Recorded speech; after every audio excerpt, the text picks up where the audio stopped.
వదినా అంటూ వంటింట్లో వంట చేసుకుంటున్న కౌసల్యను సుడిగాలిలా వచ్చి చుట్టేసుకుంటూ బోరున ఏడుస్తున్న మానస వైపు ఆందోళనతో చూస్తూ ఏమైంది మను?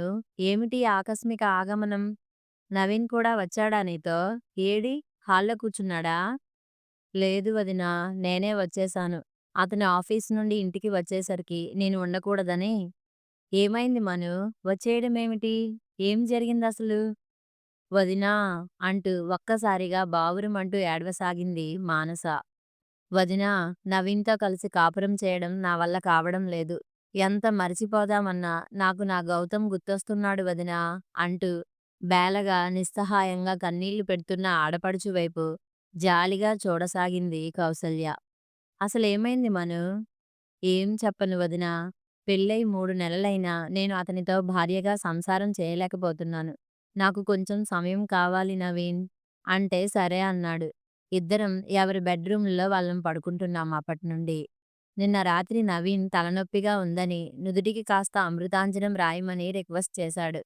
రాద్దామని దగ్గరకు వెళ్ళగానే నన్ను బలవంతంగా తన కౌగిలిలోకి తీసుకున్నాడు. బలవంతంగా ప్రతిఘటించాను. తప్పేమిటి మానసా? ఇద్దరం భార్యాభర్తలం కదా! ఎన్నాళ్ళు నాకు దూరంగా ఉంటావని సీరియస్‌గా మాట్లాడాడు. అసలు పెళ్ళే చేసుకొని గౌతమ్ గురించి అంతగా బాధపడిపోతున్నావే!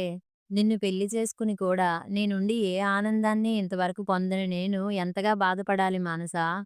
నా గురించి నీ గౌతమ్ గురించి ఆలోచించిన దానిలో 10% ఆలోచించినా నా బాధ ఏమిటో నీకు అర్థమవుతుంది. అయినా ఎప్పుడో చనిపోయి తిరిగిరాని లోకానికి వెళ్ళిపోయిన గౌతమ్ మీద ఇంకా అంత ప్రేమేమిటని ప్రశ్నించాడు వదిన. అతనన్న మాటలు వేరే ఎవరైనా అని ఉంటే వాళ్ళ మొహం జన్మలో చూసేదాన్ని కాదు. మీ అందరి కోరికతో అతన్ని పెళ్లి చేసుకున్నాను. నా విషయం అంతా నవీన్‌కు మా పెళ్లి ముందు చెప్పావు కదా వదినా! అన్నీ తెలిసి కూడా నవీన్ నన్ను అలా అనేసరికి తట్టుకోలేకపోతున్నాను వదినా.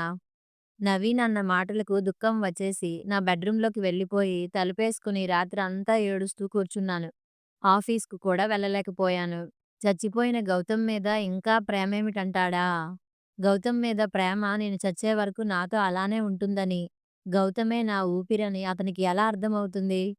మానస అలా ఏడుస్తూ మాట్లాడుతుంటే కౌసల్య అచేతనురాలైపోయింది. మానస మనస్సును మార్చేదెలా?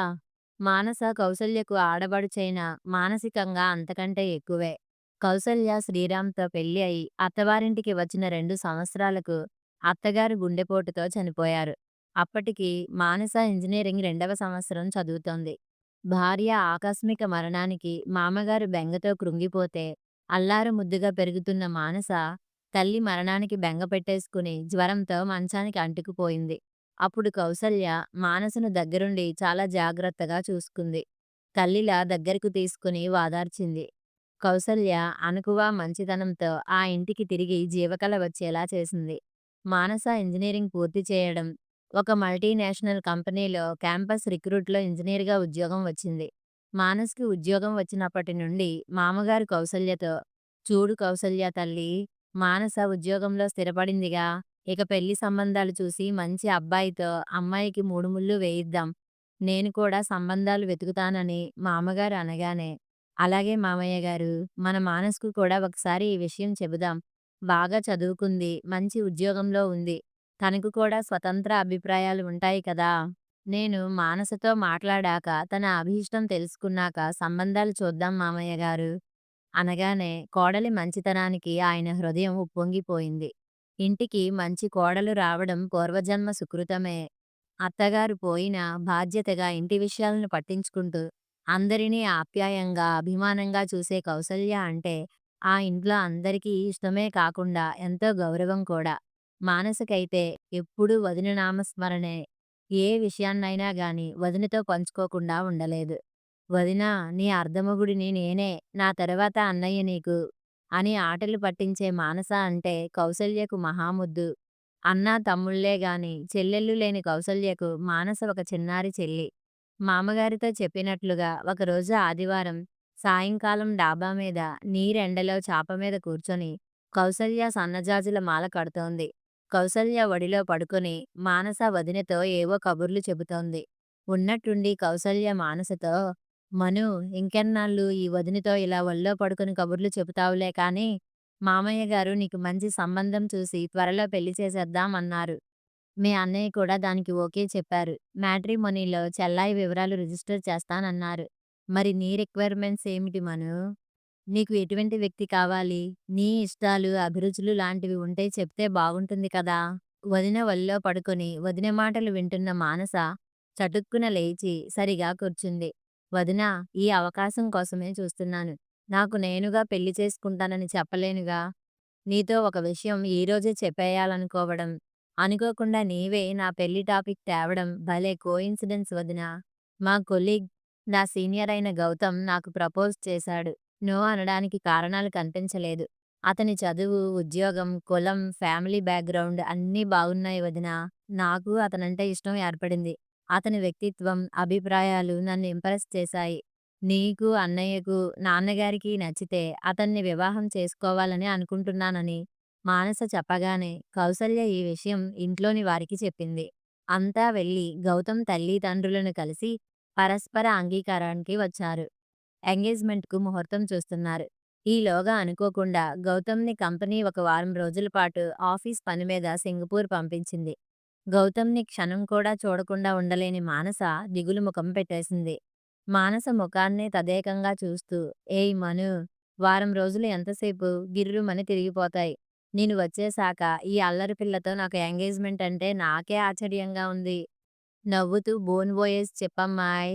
ఆ! అన్నట్లు సింగపూర్ నుండి నీకేం కావాలి? ఆ! Good idea. మన ఎంగేజ్మెంట్‌కు డైమండ్ రింగ్స్ తెస్తానంటూ సైజు కోసం మానస రింగ్ తీసుకున్నాడు. ఇంక రేపే గౌతమ్ సింగపూర్ నుండి వచ్చేస్తాడని మానస హడావిడి పడుతోంది. గౌతమ్ తిరిగి వచ్చినా సరిగ్గా ఒక వారానికి ఇరువురి ఎంగేజ్మెంట్‌కు సన్నాహాలు చేస్తున్నారు. హఠాత్తుగా దారుణమైన వార్త విన్నారు. సింగపూర్ ఆఫీస్ నుండి హోటల్‌కు కారులో వస్తుండగా స్పీడ్ బ్రేకర్ దగ్గర కారు బ్రేక్ సరిగా పడకపోవడంతో కారు పల్టీ తిరిగిపోయి పేవ్‌మెంట్‌ను గుద్దేయడంతో గౌతమ్ అక్కడికక్కడే తలకు పెద్ద దెబ్బ తగిలి ప్రాణాన్ని కోల్పోయాడు. దారుణమైన విస్ఫోటకం. వార్త విన్న ప్రతి ఒక్కరూ కంటతడి పెట్టడమే. ఆఫీస్ యాజమాన్యం స్వయంగా వచ్చి గౌతమ్ తల్లిదండ్రులకు తమ సంతాపాన్ని తెలిపాయి. ఇక్కడ మానస పరిస్థితి దారుణం. స్పృహ తప్పిపోయింది. ఒక రాయిలాగా స్పందన లేనిదానిలా శూన్యంలోకి చూస్తూ మానస కదిలి ఏడిస్తే బాగుండునని, ఆమె హృదయం ద్రవించాలని అందరూ కోరుకున్నారు. కాసేపటికి వాస్తవానికి వచ్చిన మానస వదినని కౌగిలించేసుకుని దుఃఖంతో అల్లల్లాడిపోయింది. తల్లి పోయినప్పుడు కూడా అంత దుఃఖపడలేదు. ఏడ్చి ఏడ్చి వదిన వల్లో సొమ్మసిల్లిపోయింది. మానస తిరిగి వాస్తవ ప్రపంచంలోనికి రావడానికి 3 నెలలు పైనే పట్టింది.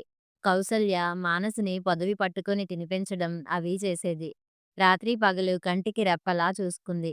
మామగారు మానస పరిస్థితికి విచలితుడవుతూ, "అమ్మా కౌసల్య, ఏ జన్మలోనో మానస నీ కడుపున పుట్టిన కూతురై ఉండవచ్చు. కన్న తల్లి కంటే చాలా జాగ్రత్తగా కాపాడావమ్మా నా కూతురిని" అంటూ ఆయన కళ్ళనీళ్లు పెట్టుకునేవాడు. ఎలాగైతేనే మానస మామూలు మనిషి అయి తిరిగి ఉద్యోగానికి వెళ్ళడం ప్రారంభించింది. అంతా కౌసల్య తీసుకున్న శ్రద్ధ. మానస మనుషుల్లో పడడంతో ఇంట్లో అందరూ కాస్త ఊపిరి తీసుకున్నారు. కౌసల్య చిన్న తమ్ముడి వివాహం కుదిరిందని, పెళ్లికి ఒక 10 రోజుల ముందరే రావాలంటూ కౌసల్య తల్లి తండ్రి నుండి ఆహ్వానం వచ్చింది. మానసకి కాస్తంత మార్పు కూడా ఉంటుందని మానసిని కూడా పెళ్లికి తీసుకుని వెళ్ళింది కౌసల్య. అంతమంది మనుషులు హడావిడిని చూడగానే మానసలో నిజంగానే చైతన్యం వచ్చింది. అందరిలాగే తను కూడా చక్కగా తయారై పెళ్లిలో అటూ ఇటూ తిరగడం ఆరంభించింది. అసలే అందంగా, ఆకర్షణీయంగా, చూడగానే మళ్ళీ చూడాలనే రూపంతో ఉండే మానస కౌసల్య పిన్ని కొడుకైన నవీన్‌ను ఆకర్షించింది. నవీన్ తనకు తాను మానసకు పరిచయం చేసుకొని తను హైదరాబాద్‌లో పలానా కంపెనీకి బెంగుళూరు నుండి రీసెంట్‌గా మారానని చెప్పాడు. కౌసల్యతో అతనికి బాగా చనువు కూడా. కౌసల్యక్క అంటూ అభిమానంగా ఉంటాడు. నవీన్ మానస పట్ల ఇంట్రెస్ట్ చూపిస్తున్నట్లుగా కౌసల్య గ్రహించేసింది. మనస్సులో చటుక్కున ఒక అందమైన ఆలోచన చోటు చేసుకుంది.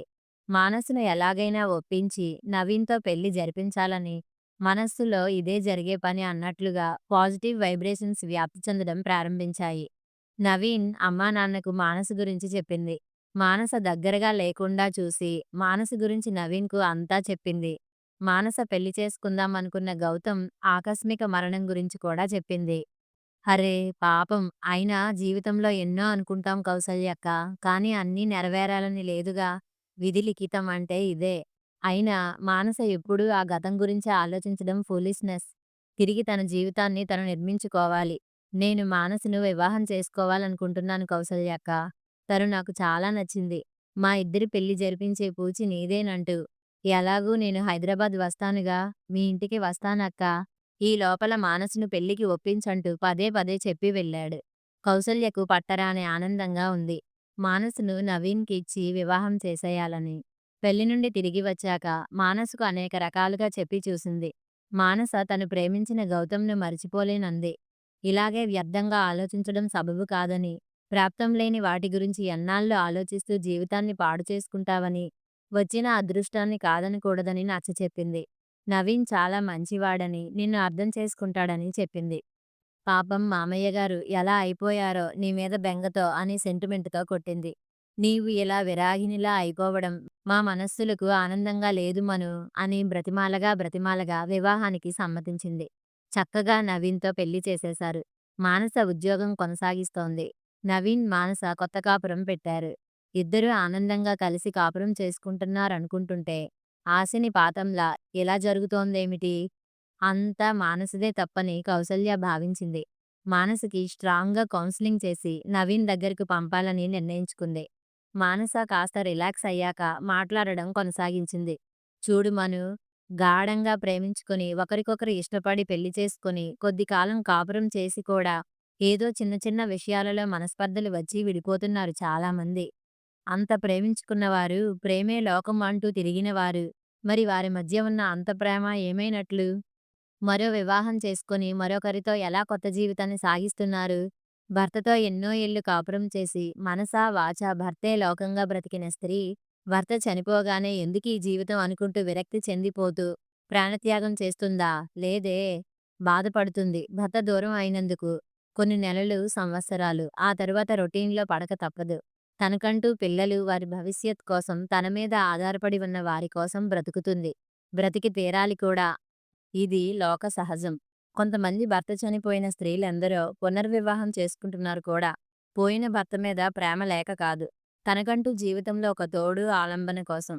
అలాంటిది నీవు గౌతమ్‌ను గాఢంగా ప్రేమించి ఉండొచ్చు. అతను నీకు దూరం అయినంత మాత్రాన నీవు జీవితమే లేదనుకుంటే ఎలా మను? ఒకవేళ నీ స్థానంలో గౌతమ్ ఉండి ఉంటే నీలా ఏడుస్తూ కూర్చోడు. హాయిగా పెళ్లి చేసుకొని భార్యాపిల్లలతో జీవిస్తాడు. భార్య పోయి సంవత్సరం కాకుండానే తిరిగి పెళ్లిపీటలెక్కేస్తున్న మగమహారాజులెందరో. అటువంటిది కొన్ని నెలల ప్రేమ మాత్రమే మీది. మీదేమీ షాజహాన్, ముంతాజ్, లైలా మజ్ను, దేవదాస్ పార్వతి లాంటి ప్రేమ కాదే. ఏదో గొప్పగా ఆలోచిస్తున్నాననుకుంటూ చక్కని నీ జీవితాన్ని పాడు చేసుకోకు మను. ఇంతకంటే నేనేమీ చెప్పలేనమ్మా. నవీన్‌తో హాయిగా సంసారం చేయి. అతన్ని బాధపెట్టడం సమంజసం కాదంటూ అక్కడి నుండి మెల్లిగా వంటగదిలోకి వెళ్ళిపోయింది. మానసును అలాగే ఆమె ఆలోచనలకు వదిలేసింది ఒక అరగంట సేపు. కాసేపు తరువాత కాఫీ ఇద్దామని మానస ఉన్న చోటికి వస్తే మానస లేదు అక్కడ. ఒక పేపర్ గాలికి ఎగురుతూ కనిపించింది. కౌసల్య ఆ కాగితంలోని అక్షరాల వైపు చూసింది. మానస చేతి వ్రాతతో వదినా, తప్పు నాదే. నవీన్ దగ్గరకు వెళ్ళిపోతున్నాను. క్షమించమని అడగడానికి. నీకు నా కృతజ్ఞతలు వదినా. కళ్ళు తెరిపించావు. బాయ్ మను. మరో 10 నెలలు తర్వాత కౌసల్య శ్రీరాముల ఇల్లు మామిడాకు తోరణాలతో, పచ్చని గడపలకు కట్టిన బంతిపూల హారాలతో మెరిసిపోతోంది. పట్టుచీరల రెపరెపలు, గాజుల గలగల శబ్దాలు, వంట సావిట్లో వంటవాళ్లు వండే పిండి వంటల గుమాయింపులతో ఆ ప్రదేశం అంతా సువాసనలు వెదజల్లుతున్నాయి. కౌసల్య మామగారు విశ్వనాథం గారు పట్టుదుస్తులు ఉత్తరీయం ధరించి హడావిడిగా అందరినీ పలకరిస్తున్నారు. శ్రీరామ్ అప్పుడే లారీ నుండి దిగిన అరటిపళ్ళ గెలలను దగ్గరుండి దింపిస్తున్నాడు. కౌసల్య చిలకాకు పచ్చని పెద్ద కంచిపట్టు చీరలో నడుముకు పెట్టుకున్న బంగారపు వడ్డానంతో మెరిసిపోతోంది. వారింటి ముద్దుల ఆడపడుచు మానస శ్రీమంతం వేడుక అట్టహాసంగా జరుగుతోందక్కడ. కథ సమాప్తం.